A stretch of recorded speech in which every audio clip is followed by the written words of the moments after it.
Hey guys, our decline here, average picker. So I've been slowly working on another challenge lock, little Spikey 2. And little Spikey 2 though has undergone a series of unfortunate events. Pins have gotten lost on the floor. I had to recut some.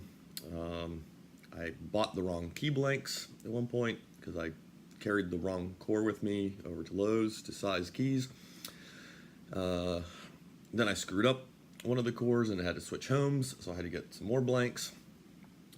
Yeah, it's just basically a lot of little incidences, but little Spikey 2 is now more or less housed in here, and we're going to do a little Maiden test pick on it.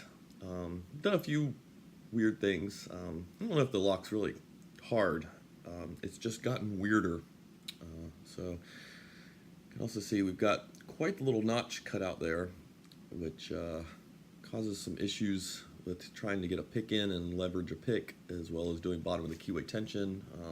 And if you toss it in a housing and try to bottom keyway, it tends to get hung up because of that. I don't know if you can see too, all the warding is actually in there, but I ground down a good chunk of the warding, the lower warding anyway, and it kind of tapers in.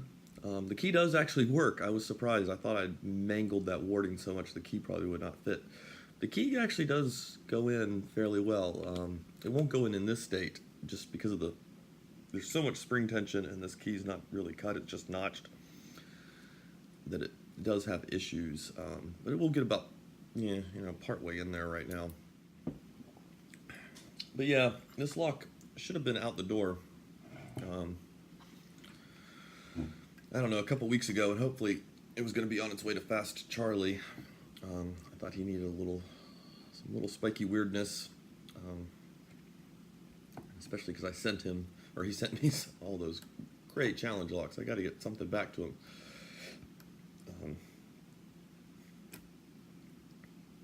Getting the pick in there is initially, it does feel a little odd. Okay, I got something set, or something did something. Just because that warding is not immediately there, and then suddenly the warding is there. I think initial impression is it just feels like something's in the way inside. The lock shouldn't be too difficult, but it should feel very abnormal is kind of what I'm going for with it.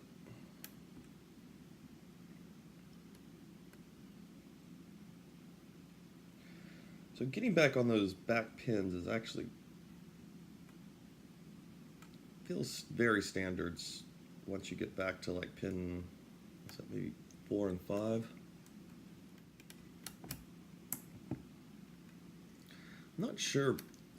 Some of the cuts on this key though, I think, I don't know, man. I've had some bad luck cutting a key for this one. They've just been very high-low stuff that I was having issues getting those cuts made side by side. The last one I did, I really erred on the side of caution for key cutting.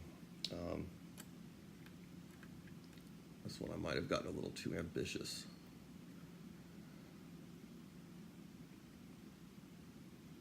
Trying to get.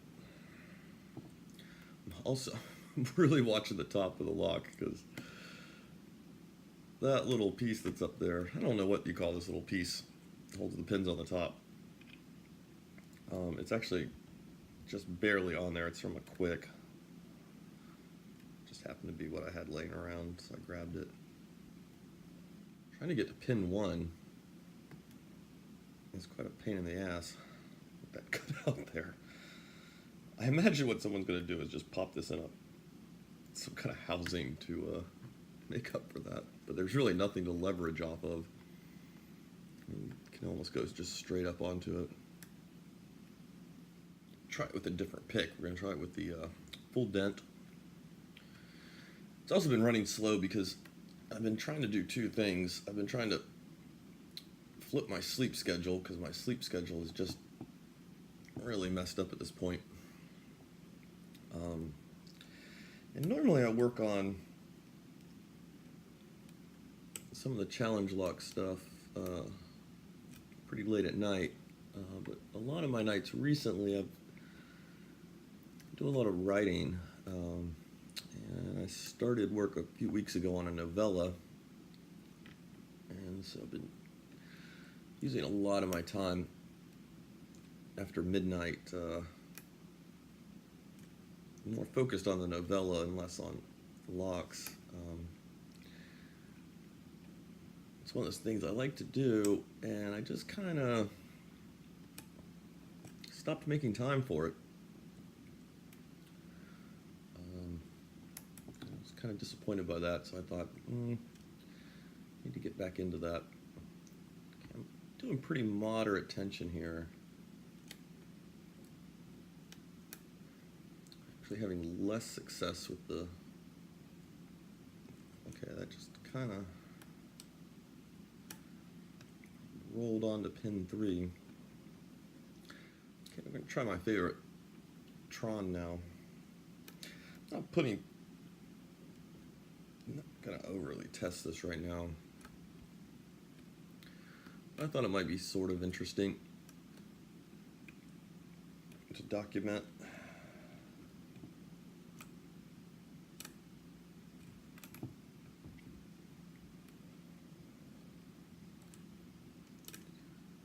This one should not be able to just be raked completely like Lover did to my other one. That was quite amusing.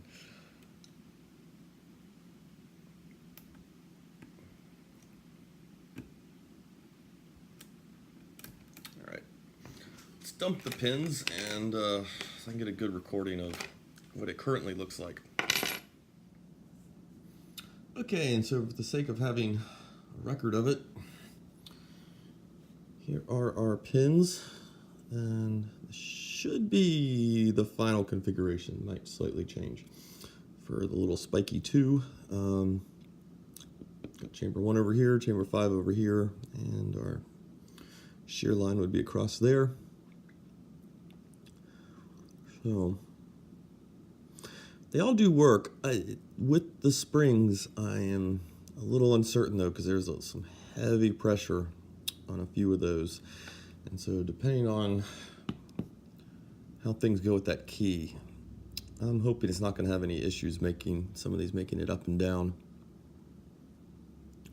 But it should all be all right. I know it works without springs, so I'll show you this core. I don't know if you can see that, probably. So yeah, I took that lower warding out.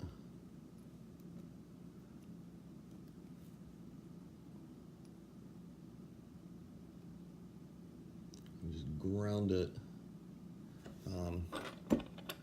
But it does actually work. I mean, it snags it quite easily, no problems.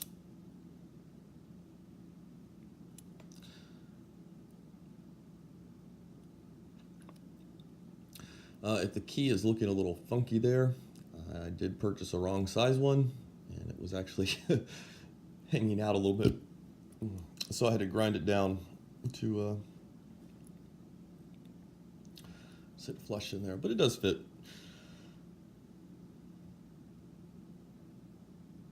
This one was a little off. Yeah. You can see the cut was actually made. I can't remember if this was for a different, if I cut this on a different core or not. If I had marked this one, I might have. That might be why that is off a little bit. Because little Spikey 2 has had a bunch of unfortunate events. This lock was actually cleaned up pretty well. This was in really, really sad shape.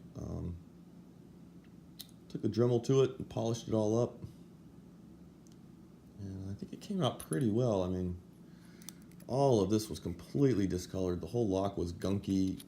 Even without pins, it didn't turn very well. But no problems there with it now. All right, so that's a little look at little Spikey 2.